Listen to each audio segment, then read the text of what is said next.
The other aspect is the EC chair.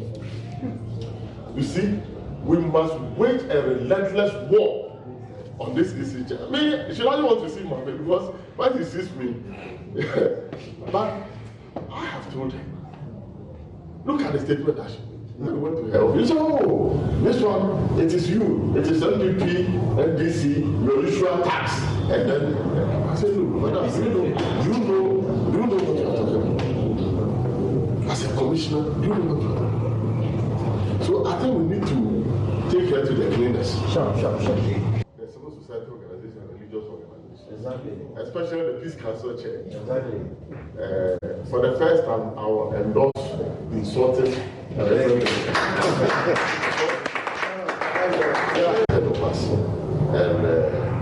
I want to assure you that as long as I remain the leader of the party, my approach to elections and security has completely changed from what happened. Wow. And we need to marshal all the human and material resources to move it. Yesterday I was speaking with him and I said, look, we have to get to a driver, probably one of our retired security people who can still drive and at the same time give you protection. And some covert and overt operations. We'll go after them. Yeah. But we'll not go after them face to face. We'll have to use tactical approaches to make life very uncomfortable for some of them. We will target some people and we will let the people know that their life is in danger. And then once they know their life is in danger, they themselves be careful. As for that one, I want to assure you that we will go all out. When it comes to this game, because we are better than them, and we will not vehemently oppose to it. But when who has started reflecting on the whole process, there are people who come here. So initially we were angry with you, but I mean, you have Chief Afonso in our meeting saying, "Chief, thank you." I say, "Why?" He say, "If you have not taken this decision, I don't know how my men would have gone back to Tamale." The issue is that they had brought the Kandahar boys. And the Kandahar boys know our boys from Tamale. So it was a targeted attack. So once they spot you, they invite them. So they would have done it. And then around that time, people were so defenseless. And they have packed themselves in pickups. And so cordon off and harming them was very, very easy. And they had not anticipated all these things coming. So it hasn't been easy. But for me, how we take the battle from here is most critical. It's a question of mind game that we have come to play. We need, I was here because I thought that I should come and lift your spirit up and let you know that it was not a cowardice decision at all. It was a strategic decision which will benefit us once we are focusing our attention on the Akufo. And in fact, I think that this whole thing, we should not focus too much on the IGP. Yeah. In fact, a police would come up and said, as for them, they regard the IGP as a civilian because the man is basically a retired. and for them, he's a civilian. He's just a caretaker because he has retired. And once you are retired as an IGP, and that this came from a policewoman. And so, even though we bashed the IGP, I think that the whole thing was political. Yeah. So we must situate the communication on the president, who is the commander-in-chief and who controls the security agencies. And how he has shown his true colors as a very violent person because you trace the antecedent gradually from when he became a flag bearer and what he did to his own chairman and others and created a culture of silence and beat people up and did all sorts of things and have brought it into government. And so we need to expose him so that tomorrow, as my brother said, if NDC decides that we are also organizing ourselves, which of course we are going to organize and organize well, then gradually we have shifted the attention onto the people. In fact, when people even hear of violence in by-election, we will be taking up our visible forces and then we quietly, doing our own thing. So this is the briefing that I want to, and say that it is the party itself is also going to come out of a number of policy initiatives. First, we are going to set up a security and intelligence unit within the party and appoint a national coordinator, regional coordinator, and constituency coordinators. We'll be picking some of our intelligent people, BNN people, national security people, and others, and then so that we can read and plan effectively. Because you see, military people are military people. The appreciation of security issues goes beyond what we can go. See? So when we came and Colonel Sashijibo was briefing FEC and he was saying that as far as he's concerned, he will never order people without weapons to go and face people for weapons. So those of them, these are people who advise us that look, if we decide, our boys came here, they were so angry, they wanted to move into the street. What are you going to do? You are just going to endanger the lives of people. The second thing also is that after this intelligence unit, the ballot bomb protection unit, which we decided to set up, I think that this same committee will help us to see how to, put it up. And again, we are also going to look at how to provide security for our leading members and our leading communicators. The security and future survival of our country is at stake. So first of all, our people have identified a number of them. Yes. I don't know whether you have heard, but somebody has told me that one of them is dead in Boko. Yes. Yeah, one of them is dead in Boko today. Whether heart attack or whatever.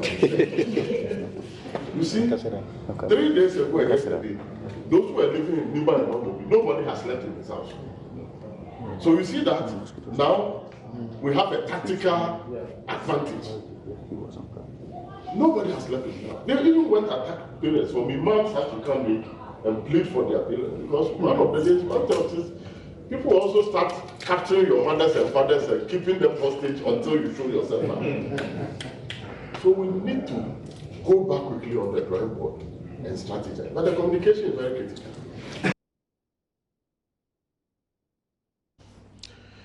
You're welcome back. This is Newsfile, and the voice you heard is one that it's deemed reasonably to belong to the NDC's national chairman, Samuel Ofosu Ampofo. And he's alleged to be speaking to the party's communication team at the party's offices. Some of the party people have said multimedia and other journalists are hypocritical in transcribing and for the first time they claim playing a leaked tape. I'll begin by asking Dr. Asante if he thinks that it is rather not cowardice not to acknowledge who exactly the voice is. Now, my guest in the studio, Dr. Asante is Director for Advocacy and Policy Engagement at the CDD. He's a lawyer. Suleiman Abrahima is Executive Director, Media Foundation for West Africa. Dr. Eric Odro Osai is governance expert and also a lawyer. Professor Ransford Gyamfi is Associate Professor of Political Science at the University of Ghana. Thank you very much for joining us, gentlemen. Thank you very much. Right.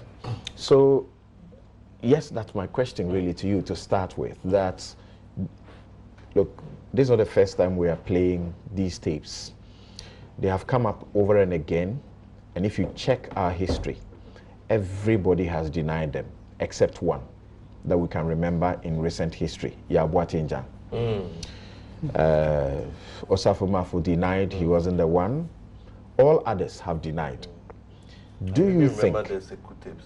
Yes, there's tapes.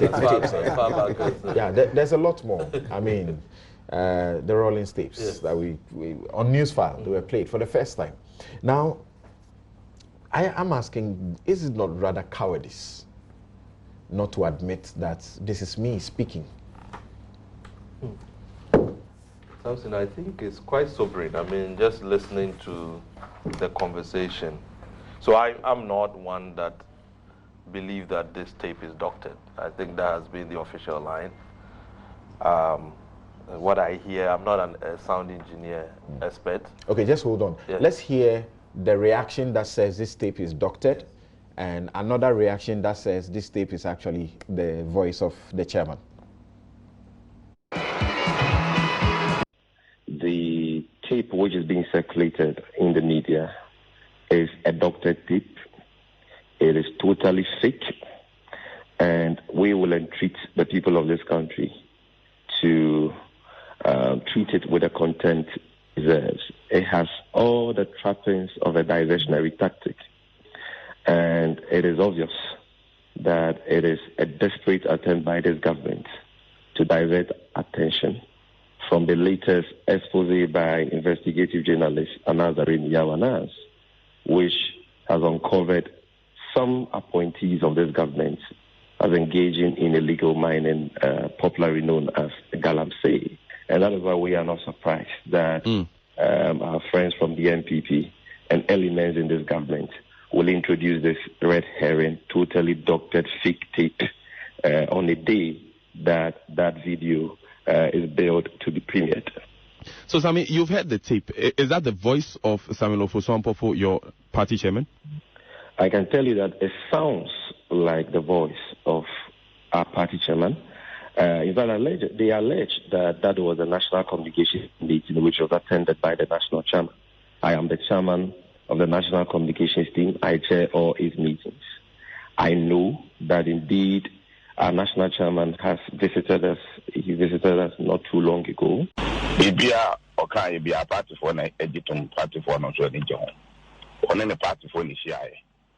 The party accepts all what he said.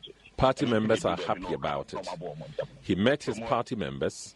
They are happy about his utterances. That is why they clapped at a point. It was a meeting of our communications team. We meet once every week.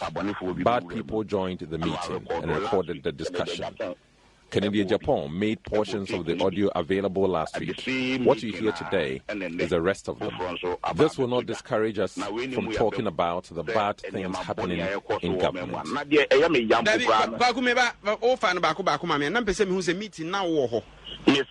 It's a communication meeting with myself, Sammy Gyamfi, and Akugan as leaders.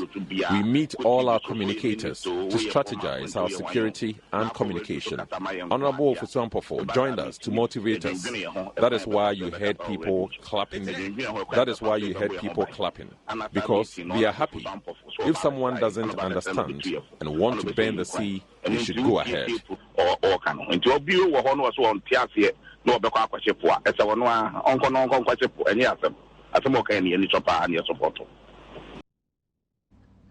Right, so the communications director, Sammy Gyamfi, says is doctored. The deputy communications director says it is not doctored, that in fact he was there together with Sammy Gyamfi and these statements were made and that they stand by them and that they would continue, and they applaud him. If you don't understand, go bend the sea. Yeah, so I mean, I'm proceeding on the basis that, as I said, it doesn't sound to me that it's doctored. But as I said, I'm not a sound engineer, so maybe if an expert goes to look at it. But the contradiction for me is interesting between the deputy and the communication director. But something I think why I say it's sobering is that if we thought the political parties are two main political parties, but basically our political parties, there's a real problem we have. If we thought that the problem, whatever idea we had about the problem, is probably worse. These are parties that are supposed to mobilize political opinion for the development of this country. It's supposed to be a market of ideas. It's supposed to be about strategizing about solving problems. We were having problems with the CD and all of those things. As the key opposition party, I thought a communication meeting would be how we are going to offer alternatives as we look ahead to contesting the next election. But what we are seeing is that these parties have gotten themselves into a culture of violence. They actually enjoy it.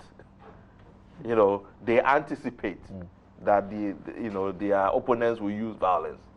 So they've set up a whole infrastructure and an apparatus to continue to engage in this kind of violence. It's part of the culture. And right from the top, I mean, people are, though, it's a few people, there are particular people in the party. No, this is reflective of a party structure that has come to embrace violence as part of the way of doing business. And that is very, very scary, because the contradiction I get is that even as they talk about all of their plans and so on to engage in violence, they still worry about the stability of the state. They don't see the connection that their own actions endanger the stability of the state. So it reveals to me quite a lot. And some of the other things that come out is because you had this turnover, there is a number of people who have served in government in security positions who have become advisors within these parties and competing. They probably even have moles in the car because they've been changing quite a bit. Yeah. So they have access to state security, and they can get information, they can get tips, and so on. And they've been doing it to each other. So now, after everybody has served maybe 16 years or so or whatever, they all have enough people who have been in the security services. So you can imagine how dangerous this is, because these are people with tactical experience and so on and so forth. Okay, so we'll get into the details, and at least maybe 4 of the major things that come out of this leak tape. But Prof, Doc doesn't seem shocked. Well, I am also not shocked.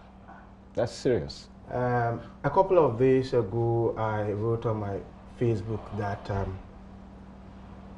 in seeking to lead a political party, we are not talking about foot soldierism and vigilantism. Leading a political party calls for a certain personality that cherishes the ideals of sobriety, calmness, tolerance even in the face of provocation, and resilience to be able to achieve and attain the purpose for which political parties are formed. And unfortunately, people who have these attributes may not be popular. And not all popular people who are capable of being elected in any contestation have these attributes. And so when the NDC went on its race and then a certain personality was elected as the chairman, I was a bit worried because I know the days of Obeta Samwa. I know the days of even Dr. Kwabneje, even though he said there are so many ways of killing a cat. And I know the days of Kofi Potofi. And I felt that these were calm personalities, distinguished chairs, who also acted as father figures for their party. And they stayed away largely from utterances that had the potency to plunge the country into chaos and all that. I heard the voice. And usually typical of myself, immediately I heard the voice, I went on Facebook and tried to issue a statement condemning it. But I couldn't, for the first time, I couldn't post it because I had heard another school of thought that was saying that it was a doctored voice. But the voice was so clear to me. But in Ghana, every leaked tape is doctored. Every leaked tape must be denied and all that. So I approached the issue with some amount of trepidation and caution. Well, let us be cautious and let us not say anything that would have the potency of undermining the credibility of people, particularly when it is being alleged that the tape is doctored. But today, this morning, for the first time I'm hearing Kweku Buahen, yes, who is more matured, and more experienced, saying that they endorse it. It was his voice, and the party supports that position. Those comments were actually the only time that they clapped for him. Okay, that's what he said. Compared to... No, you could hear that. Yes, compared to a much younger Sammy Gyamfi, who has a lot of exuberance in him and, going about saying all manner of things and all that. Sometimes I wonder. But the point is that knowing the voice, and then hearing Kweku Boahen saying that it is also true makes me feel that, look, we are endangered, and it corroborates my earlier position about the election of Mr. Samuel Ofosu Ampofo as the chairman of the NDC. Because I felt that he wasn't that sober a personality to lead. Rather? Yeah, that's he's perceived generally. No, I mean perceptions. As a sober person. No, he's, you know, yeah. I said that on my Facebook. You could check. No, but many will be surprised at you. Well, I mean, I felt you needed a more. Because as we speak, many are saying that he may be compromised in a party, but that is not him. No, I felt that Dana Budakwi or Betty Modin Idrisu would have served that capacity as a national chairperson or national chairman more, better than what we have today. And so I was not surprised that he went about, saying all those things that attempts to incite and embarked on all those what I refer to as politically buffoonery statements and speeches that would have the potency of plunging the country into chaos. And you see, my worry is that, look, in Ghana, whatever happens, you just pray that another incident comes to torpedo it and would relegate that into the background. And so I wouldn't be surprised that this issue would die a natural death. Okay. But wait, he's an elder of the Church of Pentecost that I belong to. And I want to say it here, and loud and clear, that Apostle Eric Nyameche must take note of this. His vision for the church to take over nations for Christ would never be accomplished. Apostle Eric Nyameche is the chairman of the Church of Pentecost. And I want to say it here. You're calling for discipline? I said his vision. What are you calling for? Discipline or expulsion? Wait and listen to me. I'm to saying a tape that is said to be doctored and admitted. Well, it should be. Well, I mean, please. We have two opinions here. No, three. One is a tape. It's a voice that is clear. Unmistakable to you. Yes. Two is someone saying it's doctored, and then three is someone saying it is true. So I know the voice, and you are saying that Apostle Eric Nyameche should do my position is that we may end up, ignoring or abandoning this issue to die a natural death. But the vision of the chairman of the Church of Pentecost to take over nations for Christ will become a chimera if we don't do much to rethink the eldership of such a personality within the church. Otherwise, it is not a good example for the other members, of the church. And so, well, there should be some form of investigation so that even though the state may end up doing nothing about it, the church will take a position, because what has gone on is a monumental playing drums or musical instruments in the church. Are you an elder, or you just? Well, I mean, that is not the issue here. The issue I want here, to know your status in the church first. The issue here, the leadership. I'm an ordinary church member. Okay. I'm an ordinary church member, and I'm saying that the leadership should what be has gone on to discipline or expelled. What exactly are you asking? Not expulsion, but they should rethink his membership of the church, because what has happened should be revoked. I don't know if I say they should rethink. There should be a kind of meeting or investigation so that leadership would go into the matter and rethink. I mean, rethink means anything. Okay, but the church, what has gone on in my view is a monumental shame to the church.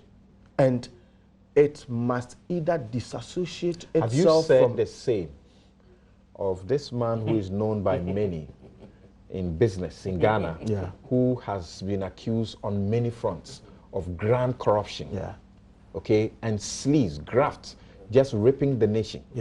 Have you said the same of him about the church? Well, I followed Manasseh's investigations into his activities and all that, and I shared everything that Manasseh, said and all that. It's just that, an elder. Yes, but my point is that I didn't have the opportunity, to say it here, but I've said it elsewhere, that those who are entrusted with leadership position in the church must also be example, outside the church in whatever they do for the nation and all that. And so my worry is that, you see, this event or this issue, this expose, this recording, would naturally die without we doing anything. I mean, this is Ghana for you. We may not do anything about it. And if we don't do anything about it, it festers. No, we'll get to some aspects of this tape. But the question I asked him, Sule, what didn't we hear and I'm referring to recent ones. What didn't we hear Osafu Ampofo say? Divisive, ethnocentric. But what happened? We didn't have people calling for his church to discipline him. What didn't we hear the ambassador to the High Commissioner to South Africa? Okay, A.C. Boateng, what didn't we hear him say? In fact, in his case, he admitted that this is my voice and I have no, he apologized, I think, yeah. No, but before Brahma comes in, you see, the fact that we haven't called does not mean we can't call. It's a novel call. All right, thank you, thank you, thank you. Yeah. Okay, you, to start with, are you equally in the same situation? You are not shocked about the things you hear in the tape? No, I'm not at all. And it's because I know that's what happens in our politics. And on this occasion, it's just because this is dangerous. It's just because we've gotten to hear about it, or it's come out. Because if you're a keen follower of our politics in this country, look, both MPP and NDC, behind the scenes, these are the conversations they have. What happened in Ayawaso is not because they suddenly thought that, you know, 2-3 days to the event, let us mobilize and do this or do that. I think our politics is now a contestation of taggery. It's about, you know, who has the manpower, you know, really, not the best of ideas and so on. It's about really who has the manpower. And it's, as President Mahama said, boot for boot, and so on and so forth. Now, within the NDC, perhaps I share a contrary view to what Prof had said in terms of my perception, you know, or my previous perception about the current chairman, Ofosu Ampofo. I don't know him personally.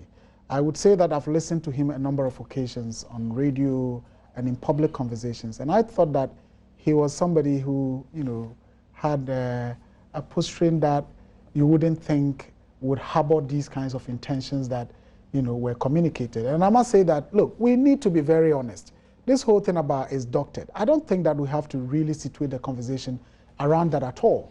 This is the man's voice. This is the man talking. There is nothing about doctrine. I don't think we have to create spaces for people to try and navigate and confuse anybody. This is him, the voice we heard, and I'm surprised that the communications director wouldn't for a moment think that what he said, if he had contemplated about it, the damage it could do to his credibility going forward.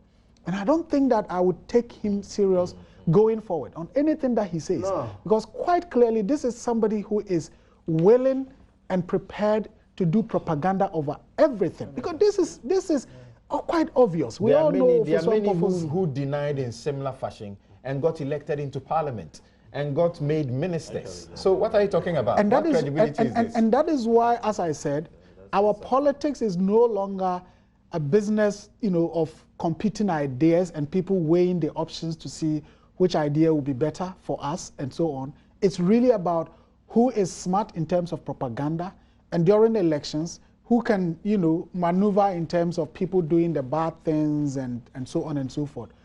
When he talks about attacking the EC chairperson, I mean, again, if you're a keen follower of our politics, you would know that this certainly is what would happen. The NPP did it to Charlotte Osei.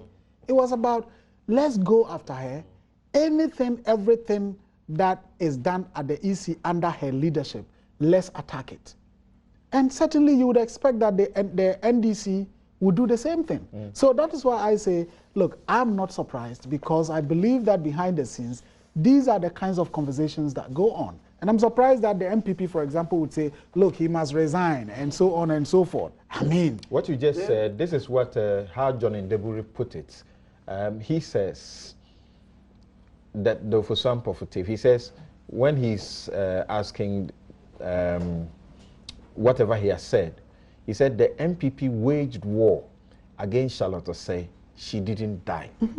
Exactly. And of course, you know, ahead of 2016, we saw what the MPP did, bringing in people from South Africa, openly saying, look, we don't trust the police, and so on and so forth. Today, the NDC is doing the same thing. We don't trust the police. Let's wage war against the EC chairperson and the institution, and so on and so forth. So what I'm saying is that, look, the worry that I have is where our politics and our governance is going. And the fact that obviously, governance and politics in this country today, it's about race for, self-aggrandizement. It's about race for making money. I'm beginning to have the feeling that none of our parties really think about the progress of this country. It's about how do we win power. And once we win power, it's about who gets what position and how do we deal with contracts and so on and so forth. But you pause briefly, and let me bring in Dr. Eric Odrosai. He is also in the area of governance and more particularly in local governance. How much are you worried about this, and more particularly that it is not a new thing? Thank you very much, and let me say good morning to our listeners and viewers. I am worried, but I'm not surprised.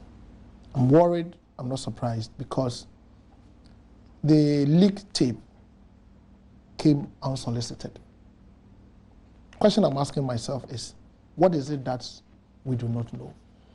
Yeah. I'm afraid of the ones that are going on that we do not know. I'm afraid of our national security apparatus sitting down for a non-national security person to make this document, this leaked tape, available. I'm worried, especially, that it is coming from no such a person than the chairman of the largest opposition party in this country. But let me talk about the connection with the church. I'm a member of the Church of Pentecost, a proud member, of course. Okay. And I want to say that, you see, we should look at what he said as a professional politician. Though he's a member and an elder of the Church of Pentecost, no Church of Pentecost member is allowed by the church's doctrines and tenets to behave in such a manner. Church of Pentecost trains people who are very disciplined. And in fact, like Professor Gyamfi said, the theme of the church this year is to equip the nation with values and principles of God. So capture the nation. Capture the nation. That is why I'm worried. Now, when you look at Article 55, Clause 5, it requires of the internal operations of the political parties to respond to the democratic tenets of this country. Okay, just pause briefly. You are saying, if I understood you, yes, that we should separate a man's political life from his church life, religious life. What I'm saying is that... That's not what he said. He can't say that. No, what... you said he did it as a professional politician. He did it on the political platform.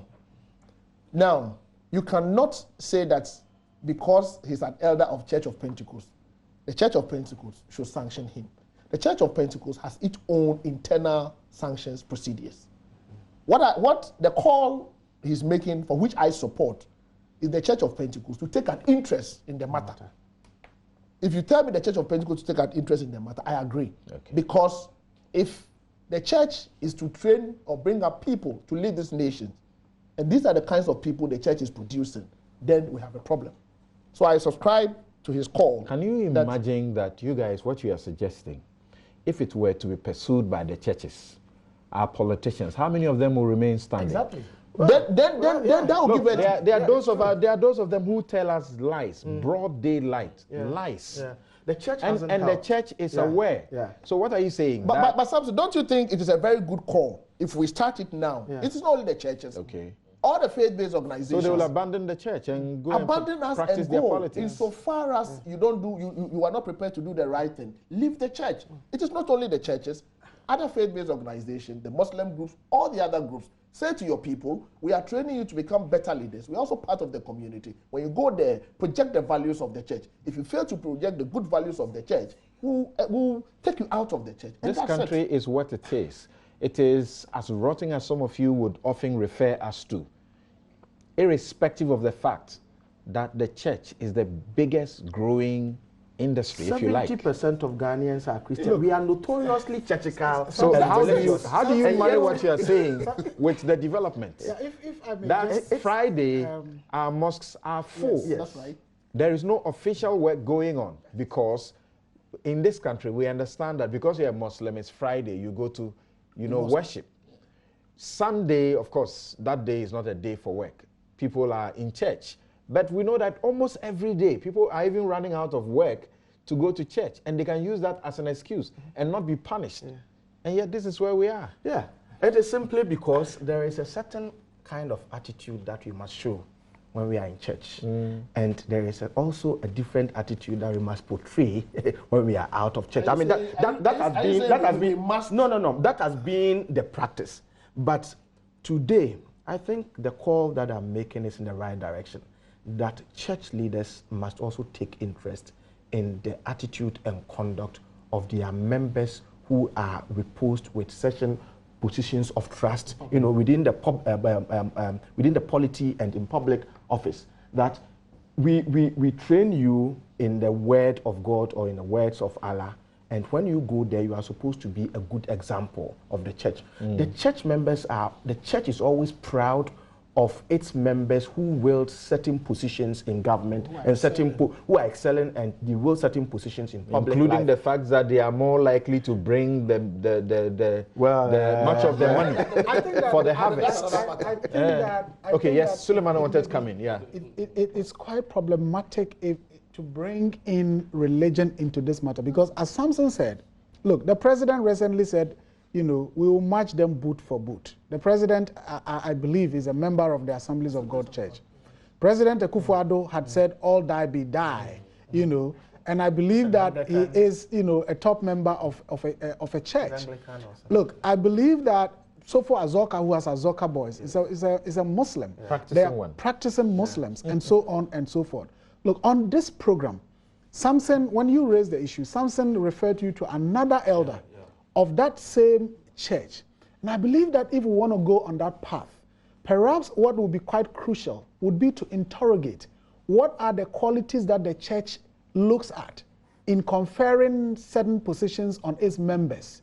Because if on this platform, and just not expanding even the scope, you know, we have two people as elders of that same church, and their, you know, conduct are being questioned, or is being questioned, then of course what is crucial would be, what does the church look at in conferring eldership on people? All right. And so perhaps we want to spare. So let's move away from the church. Yes, let's come back to the tape. Exactly. Let's come back to the tape. Yes. And Doc wanted to finish up, and then we go on that. So maybe you should ask your question now. No, I mean, basically, I just wanted to draw your attention to the fact that on the tape, the chairman of the NDC is giving information that some of the people who have been identified as responsible for some of the Ayawaso violence have not been sleeping at home. Yes.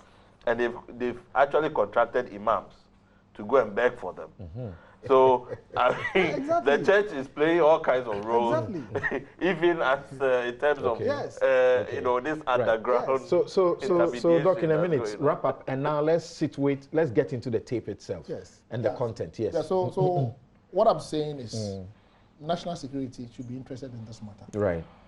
They should make sure they give us information ahead of the unsolicited ones. Okay. I am worried about the ones that goes on, and national security never bothers to bring it into the public domain or to give us that information. Two, I'm also worried about the contradictions from Sammy Gyamfi and then his deputy. It tells us that there is some element of truth in what we are hearing. Question then is, how fast can we deal with this matter? And like Prof said, it shouldn't be a 9-day wonder. It shouldn't be within the week, and then another matter will come up, and that will be the end of it. Okay. We should delve into the matter. Okay, so proceed from that point and tell me if you really support what the police has begun by inviting him. There has been a few problems, so he was unable to attend, but I think they have rescheduled the meeting. He's supposed to meet the police. You are okay with that? I'm not totally okay with that. I was thinking that the national security will take over this matter. I was thinking the national security should take over this matter. Well, you see, really? There's a leaked tape. Analyze it. That is why we have intelligence officers. Analyze it and tell us that it has credible information or intelligence information that impacts on national security. So come and then help us investigate the matter. That is what they should do. If it will go to police CID, and if you are not very careful, I can tell you, NDC members will mass up at the police headquarters. They will start with the investigations. It will get to nowhere. So my view is that national security should take over the matter and then do an in-depth investigations. And then let us know what is happening. But I'm worried about the ones that we do not know. What is your faith in the security agencies doing anything with this, giving the precedent? All those that have come up before, those that may have attracted police attention. CID boss. Thank you. Including perhaps the one who will be in charge of this at the police, the CID boss herself. She also said the tape was doctored. So what faith do you have that this will end anyway? That is why I'm saying that we should take it away from the CID. If indeed it is doctored and they have that evidence, we can investigate it. We go to court and then have them prosecuted. I really want to see some people being prosecuted on this matter based on the evidence we gather. Based on the evidence we gather. So I would advise that we move it away from CID and give it to national security. As a lawyer, isolate one or two issues you think are punishable in this discussion. The first one is the tactical approach. If you make a statement of tactical approach and you go ahead to say that we would target people for them to know that their life is in danger.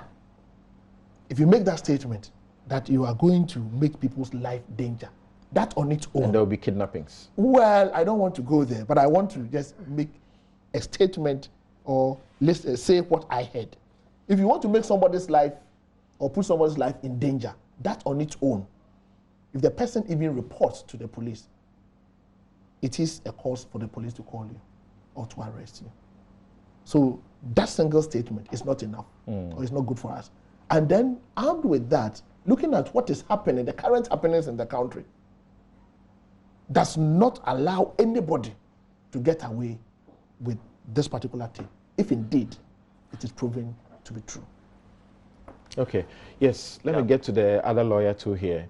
So for you, what is it that you may isolate from the conversation in the tape and for which you think law enforcement must be activated? Well, I mean, so I would not approach it from just a legal point of view, because I think there are some very important material information that has been put out that even gives us a better idea of what happened before Ayawaso and after, right? So that's why I wouldn't treat this tape in isolation from the short commission or the police investigation of the Ayawaso incident and so on. For example, the mentioning that, okay, Kandahar boys were brought in so that they could identify Azoka boys. And we already know from some of the testimonies that people thought people had been identified and so on because they knew each other and so on. There are mentioning of particular locations, Agbogloshi, Nima, and Mamobi, and so on and so forth, of where people reside. They are mentioning of imams that went to plead on people's behalf. These are all material information that will give us a better understanding of what had happened at Ayawaso. About the reference to Kandahar boys, this is a statement. He said something and said some people were vehemently opposed to it, but when cool heads started reflecting on the whole process, there are people who called me and said, initially, we were angry with you. I mean, we have Chief Azoka in our meeting saying, Chief, thank you. If you had not taken this decision, I don't know how my men would have gone back to Tamale. The issue is that they had brought the Kandahar boys, and the Kandahar boys know our Azoka boys from Tamale. So it was a targeted attack. So once they spot us, they invite them. So what is crucial was that now from this tape, we understand that not only is it that there was some suggestion that national security were using some former vigilante people who have been incorporated into national security to attack Azoka boys, but there were other political tags from MPP and some other. So there was all of these going on at the place, and you couldn't differentiate between who was Kandahar boys or who was Azoka boys. All you saw was police and other people fighting. So that is the allegation, and you can be sure that the NPP will deny so that they brought Kandahar boys there. But that was what I'm saying, that this is a matter that it helps investigators to get into that. As I said, there are locations and so on and so forth that have been mentioned. Or the Michelle Commission should stop working. It's no, I will come to it because we have a discussion on this matter. So for me, as I said, these are connected.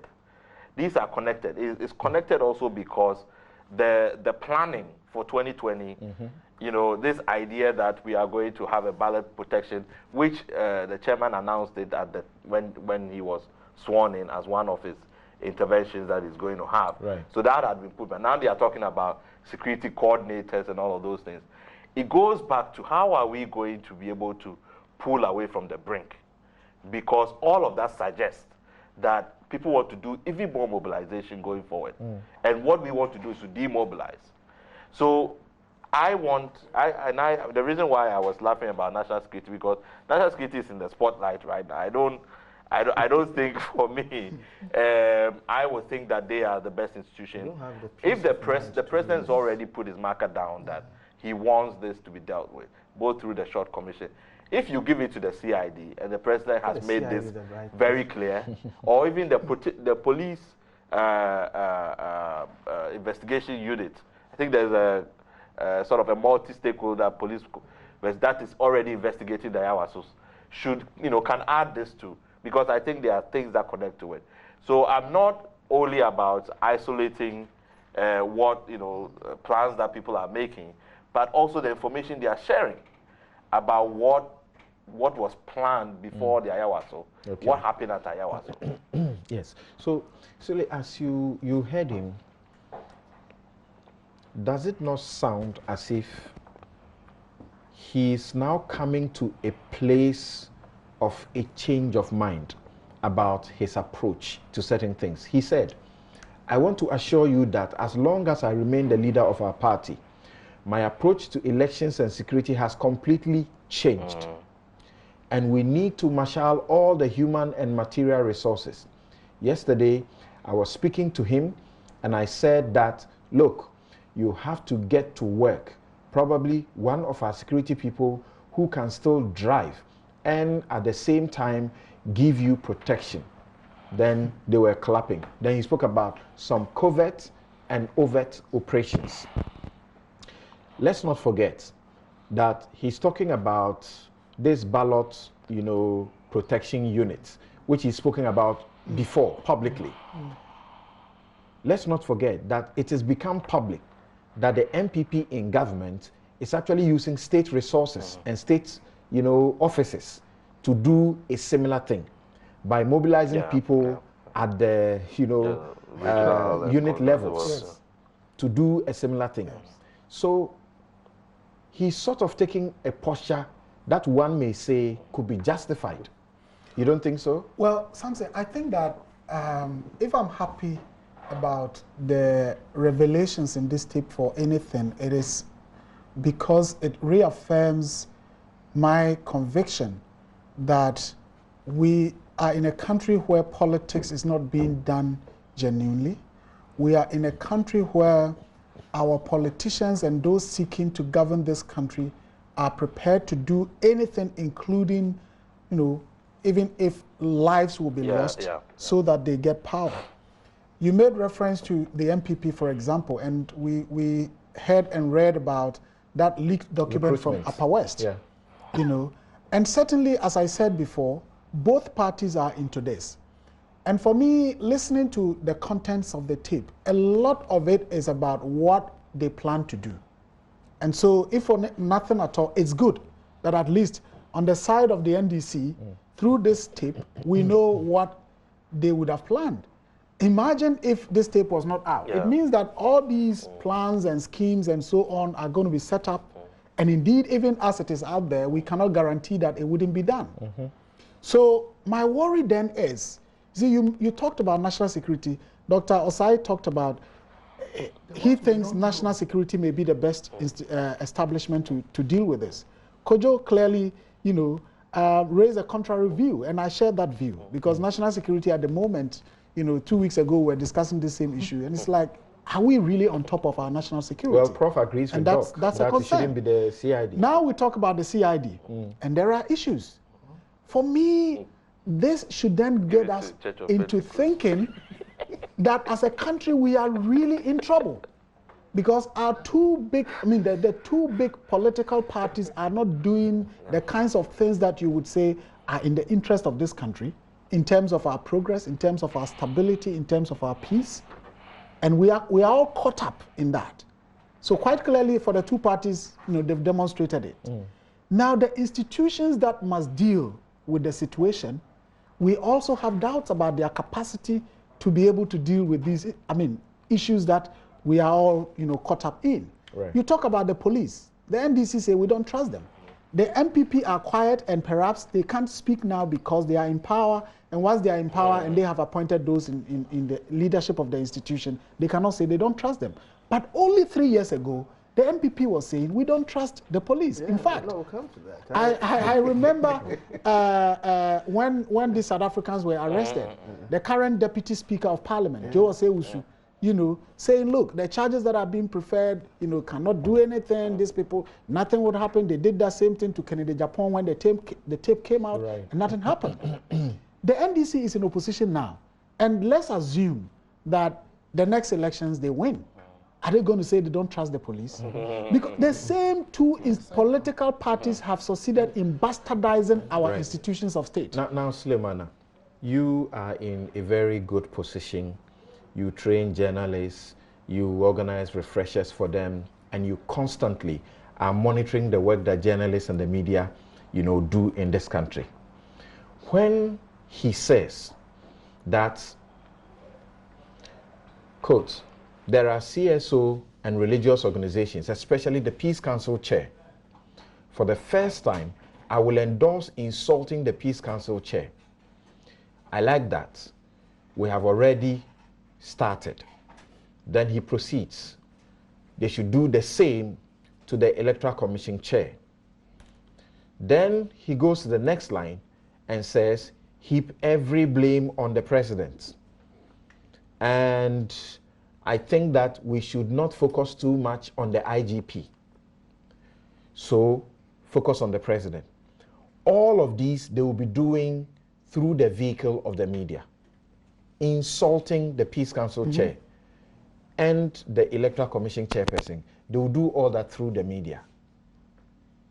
What do you have to say? Well, Samson, it's not a new thing. You remember that in the last two elections, 2012, 2016, we do this monitoring of hate speech and so on. Right. And it's on the media. We don't do it outside the media. And we focus mainly on the most powerful media outlet, which is radio in our country today. And both parties, sometimes we go to them with reports and it's like, look, my brother, we know what we do is out there, is not good, but that is what we have to do. You go to MPP and they will tell you, go and advise the NDC folks, because once they continue to attack us, we will retaliate. You go to the other side and it is the same thing. I remember we visited the NDC headquarters and we met, if I can remember, the current General Secretary was there, Anita D'Souza was there, Dr. William Haji was there, then the Communications Director, Solomon Kansa, was there, and so on. And our purpose was to, brief them and say, look, these are your people that constantly are featuring in terms of the list that we have of people who are being abusive on radio and so on and so forth, even though we are engaging the radio stations. In the middle of the conversation, Anita looks at our folder, and our colors are red, blue, and white. Look, these people, they are NDC people. I mean, MPP people. Look at their colors. Look at the colors on the. I'm happy that at that time the General Secretary was quite reflective and said, no, let's have the conversation. We are prepared, to rein in our people. So long as you can help get the NPP people rein in their folks. We went to the MPP and it was the same thing. I remember current High Commissioner to India, Michael Kwe Jr., saying that, look, Masa, this thing that you people are talking about, it won't work. Look, so long as we know that they are taking on our presidential candidate, we will make sure that our people are attacking. Samson, talking about the media, we were in Kumasi. We set up a team that we call the Eminent Media Persons Group. The then chairman of the National Media Commission, Professor Kakari, Professor Amin Al-Hassan from UDS, the Editors Forum chairperson, Adjoa Ebuafare, a member of the Media Commission. We were in Kumasi to talk to, maybe for purposes of being blunt, Ash FM, which is owned by Honorable Kennedy Japon, so an affiliate of Oman FM. And in the conversation with these people that you would say, look, are respected people, the team there told us, look, for us, our interest is that our party must come to power. We don't care about this, your ethics matters, and so on and so forth. So the media is really... My question is, it cannot end at that point. These things you are talking about, nice approaches and everything, all of that was going on when the abuses you refer to included those that we cannot say about the Electoral Commission chairperson then, Charlotte Osei. Yes. Some of the things that were said, we cannot repeat them on this platform. So it cannot end there. Something ought to be done. If there is some ethical conduct on the part of the media, I can't imagine myself sitting here and allowing any person in the name of politics calling and insulting people on my show. So what do we do? No, so you see, the bigger thing is that almost every state institution has been paralyzed through our politics.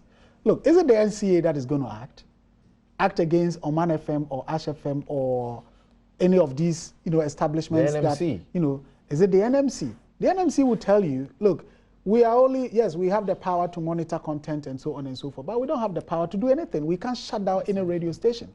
At best, we can just recommend. If the NDC is in power, are you going to tell them to shut down their radio goals? Or, I mean, we had the lack of what the Supreme Court did in 2016. The contempt. Yes, the contempt and the demands they made on that radio station at that time. And I believe that if, as a country, we really want to secure and guarantee the stability of this country going forward, it wouldn't take the politicians to act. Okay. It would take those of us in civil society and individuals who really are committed to the future of this country. Prof, I don't know what you think, but all I'm hearing Sule say is that beyond persuasion and self-regulation, we can't do anything about this. The politicians who are speaking the language that we are condemning will use the same medium. Yeah. Well, I think I agree with him, but I also want to say that we may achieve we may make some giant strides in dealing with some of these issues if we go back to the days where we used to have credible platforms for inter-party dialogue and all that. I worked as coordinator of the Ghana Political Parties program for about 10 years. Unfortunately, the program has collapsed because of lack of funding.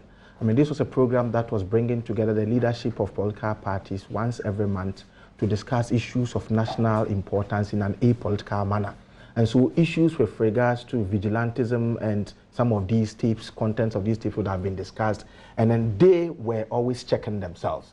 Through that initiative and program, there were so many good things that helps advance the cause of our democracy that were birthed, including political parties preparing code of conduct for their activities. They themselves made the recommendation, actually prepared the Presidential Transition Act. Without that act, I mean, before then, there was no distinction between a change of government and overthrow of government. And they had done so many things. But unfortunately, as our democracy is growing, some of these initiatives that sort of deepen dialogue among political parties, and some of these initiatives that serves to ensure that our body politic is not so tensed and not so divided, have collapsed and all that. So I'm thinking that going forward, I mean, those days would have met and NDC people would have told their chairman in their face, or other political party chairman would tell you in the face that, look, this one you goofed, and so maybe issue an apology or something. But now we don't have any credible platform for inter-party dialogue. And so my fear is that if you don't take care, we may think that we are advancing our democracy, but we may be relapsing the gains that we may have made. Are you as a talking nation. about a vehicle different from IPAC? IPAC is not a credible vehicle. I'll say it bluntly, not because IPAC wasn't credible when G Mensa was not wasn't there, and it hasn't assumed a new status simply because G Mensa is the chair. IPAC is called at the behest of the chair, no, of the EC, but the Ghana Political Parties program platform was a monthly meeting platform where the general secretaries met with their policy analysts every month, and then the national chairman also met every month to brainstorm on key issues. And they meet and they tell themselves that, look, we are brothers. Our enemies are within our parties. My enemy is not the MPP man or NDC, but it's the one who is looking for my position. And when they meet, the candor and the frankness is there. And sometimes, there were times that I told them that I wish I could break cameras here to let Ghanaians see how you behave behind the scenes and all that. IPAC is called as and when the EC wants. And their meetings are hijacked by political parties who do not have what it takes to win power. And all manner of things are, you just go and observe their discussions there. You would see those who really must make input are muffled by the voices of people who, in my view, or party reps who I may, with respect, regard them as noisemakers. And the complaint is that the smaller parties who are brought into they the go IPAC there to make noise are bought by either party. And so it is not a credible platform for inter-party dialogue. When MPP or NDC is in power, they benefit. Yeah. That's how they work. I just want to make a small point on this. You see, a lot of things have also changed. The parties now reward people who are more abrasive, you know, and actually you get... You mean people who are more insulting? Insulting, abrasive, who are even violent prone. Okay. Because you are seen as weak, because they are in this space now where we are matching people for good. So if you are not prepared to say they're outrageous, to show that, you know, you don't care. Did you discover that in this particular conversation, he was seeking to find a defense or bring up something to win back support because he was being blamed for withdrawing from the election. Yes, that people were angry. Some of his party people were angry because they left the battlefield or they retreated. They should have faced and thought that what he did was an act of cowardice. An act of cowardice, and that is because it's not the only time. The MPP gentleman who, the South African ambassador who went to meet AC Boate, it was the same, that he needed to show that he was if you were a party man, that you know you show that you are only for the party, and everybody else is not a Ghanaian. It's not a Ghanaian. So that is a different kind of party where we are dealing with. We have to look at that. As a lawyer yourself, do you think? Okay, my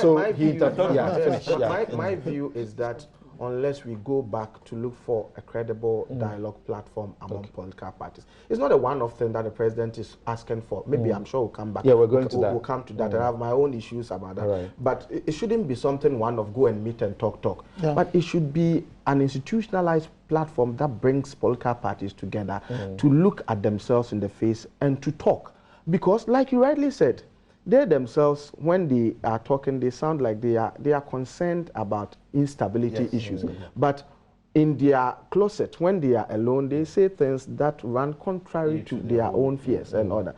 It is unacceptable. Because you must prepare against the other. No, because they are doing other things. In preparing against the other, I mean, there are so many ways. Who should lead this credible inter-party platform? Well, it was the IEA that was doing it. At the point, it was the IEA that was doing it. Because I mean, the IEA's boss is at the EC. I mean, the program collapsed before she was appointed because of lack of funding and all that. So I'm thinking that, you see, this whole idea of people, donors coming in to help some of these programs and thinking that, look, you are now a middle-income country, and so we are pulling, out, hasn't helped. I mean, they've helped our democracy. So which institution within the country do you think should be taking for now, maybe the Peace Council? It can go back to It can go to the Peace Council or even the National Commission for Civic Education or NCC, something. They can be resourced to take over. I think that, Doc, Prof, the reliance on, let's say, the external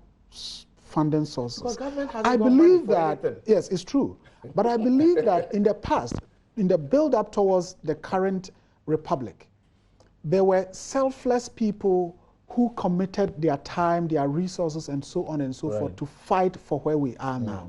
Look, Prof, I mean, you are a respected professor at the Political Science Department, and I believe that even academia, the kind of things that we used to see from academia, we are no longer seeing that.